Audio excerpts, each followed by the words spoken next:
এবার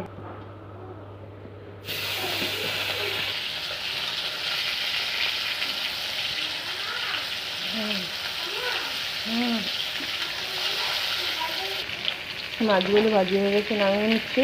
কড়াইতে তেল দিয়ে দিয়েছি, তেলটা গরম হয়ে গেছে, দিচ্ছি তেজপাতা, দিয়ে দিচ্ছি মেথি। এখন দিয়ে দেবো আলুগুলোতে দিয়ে দিচ্ছি লবণ, দিয়ে দিচ্ছি একটু হলুদ। ভালো করে নেড়ে চেড়ে ভেজে নেব আলুগুলো।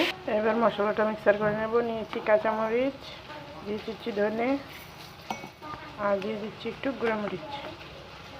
আলুগুলি লাল লাল করে ভাজি হয়ে গেছে, এখন দিয়ে দেবো ঝিঙেগুলো হয়ে গেছে। এখন দিয়ে দেবো মিক্সার করে রাখা মশলা, দিয়ে দিচ্ছি লবণ, দিয়ে দিচ্ছি একটু হলুদ।